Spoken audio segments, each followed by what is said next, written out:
యెషయాగ్రంథము 35వ అధ్యాయము. అరణ్యమును ఎండిన భూమియు సంతోషించును. అడవి ఉల్లసించి కస్తూరి పుష్పము వలె పూయెను. అది బహుగా పూయిచు ఉల్లసించును.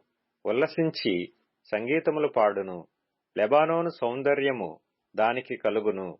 కర్మెలు షారోన్లకున్న సొగసు దానికుండును. అవి యెహోవా మహిమను, మన దేవుని తేజస్సును చూచును. సడలిన చేతులను బలపరచుడి. తొట్రిల్లు మోకాళ్లను దృఢపరచుడి.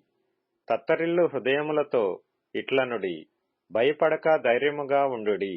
ప్రతిదండన చేయుటకై మీ దేవుడు వచ్చుచున్నాడు. ప్రతిదండనను, దేవుడు చేయదగిన ప్రతీకారమును ఆయన చేయును. ఆయన వచ్చి తానే మిమ్మును రక్షించును. గ్రుడ్డివారి కన్నులు తెరవబడును. చెవిటివారి చెవులు విప్పబడును. కుంటివాడు దుప్పివలె గంతులు వేయును.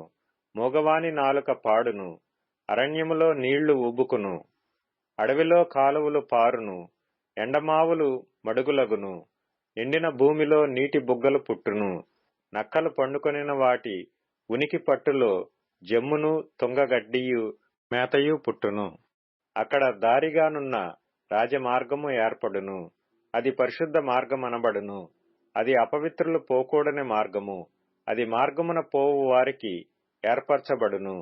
మూఢులైనను దానిలో నడుచుచు త్రోవను తప్పక ఇందురు. అక్కడ సింహం ఉండదు. క్రూర జంతువులు దాని ఎక్కవు. అవి అక్కడ కనబడవు. విమోచింపబడిన వారే అక్కడ నడుచుదురు. యెహోవా విమోచించిన వారు పాటలు పాడుచు తిరిగి సీయోనునకు వచ్చెదరు. వారి తలల మీద నిత్యానందముండును. వారు ఆనంద సంతోషములు గలవారై వచ్చెదరు. దుఃఖమును నిట్టూర్పును ఎగిరిపోవును.